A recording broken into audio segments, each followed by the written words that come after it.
ఎట్టకేలకు UPSC civil ఫలితాలు అయితే వచ్చేసాయి. ఇందులో మన తెలుగు విద్యార్థులు సత్తా చాటారని అయితే చెప్పుకోవచ్చు. అయితే ఇందులో మన తెలుగు విద్యార్థులు ఒకసారి ఎలా వచ్చాయి ఏంటి అనేది అయితే చూద్దాము. ఇందులో మన తెలుగు విద్యార్థుల గురించి మాట్లాడుకుంటే గనక ఈ సాయి శివాని 14వ ర్యాంకుతో మెరవగా, అదే విధంగా బన్నీ వెంకటేష్‌కి 14వ ర్యాంక్, అభిషేక్ శర్మ 38, రావుల జయసింహారెడ్డి 46, శ్రవణ్ కుమార్ రెడ్డికి 62, సాయి చైతన్య జాదవ్ 68, ఎన్ చేతన రెడ్డికి 110, అదేవిధంగా చెన్నం రెడ్డి శివగణేష్ రెడ్డికి 119వ ర్యాంకు, అదేవిధంగా చల్లా పవన్ కళ్యాణ్ 146, ఎన్ శ్రీకాంత్ రెడ్డి 151, నెల్లూరి సాయి తేజ 154, కొలిపాక శ్రీకృష్ణ సాయి 190వ ర్యాంకుతో అదరగొట్టేశారని అయితే చెప్పొచ్చు. అయితే ఇందులో చాలా మంది విద్యార్థులు ఇదే కోచింగ్ సెంటర్లో అయితే ఇక్కడ కోచింగ్ తీసుకోవడం అయితే జరిగింది. ఇదేంటో కాదు, లా ఎక్సలెన్స్ ఏఎస్ అకాడమీలో అయితే వీళ్ళు చాలా మంది కోచింగ్ అయితే తీసుకోవడం జరిగింది. అయితే ఇందులో ఏ విద్యార్థి తీసుకున్నారు, అదే విధంగా ఆ విద్యార్థులకు ర్యాంకులు ఏ విధంగా వచ్చాయి, ముఖ్యంగా మన తెలుగు విద్యార్థులకు ఏ విధంగా వచ్చాయి అనేది అయితే ఒకసారి అయితే చూద్దాము.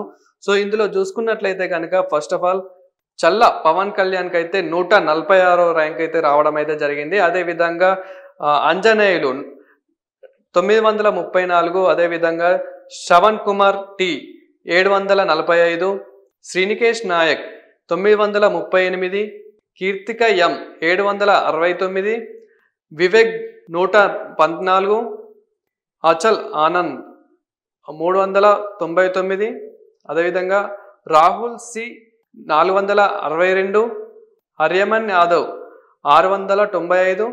సో ఈ విద్యార్థులు అయితే ఇందులోనే మన కోచింగ్ అయితే తీసుకోవడం అయితే జరిగింది. యూపీఎస్సి ఏదైతే కోచింగ్ ఉందో ఇదైతే లా ఎక్సలెన్సీ ఐఏఎస్ అకాడమీలో అయితే తీసుకోవడం అయితే జరిగింది ఈ విద్యార్థులు. అదేవిధంగా మన తెలుగు విద్యార్థుల గురించి మాట్లాడుకున్నా కానీ అద్భుతంగా రిజల్ట్ అయితే సాధించారని అయితే చెప్పుకోవచ్చు.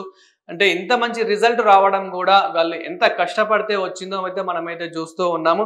అదేవిధంగా అంటే చాలా మందికి ఫస్ట్ ర్యాంక్ ఎవరికి వచ్చిందో అని కూడా చాలా మందికి అయితే డౌట్ అయితే ఉండొచ్చు. సో ఫస్ట్ ర్యాంక్ వచ్చేసి అయితే శక్తి దుబేకి అయితే రావడం అయితే జరిగింది. అదేవిధంగా సెకండ్ వచ్చేసి హర్షిత గోహెల్కి అయితే రావడం జరిగింది.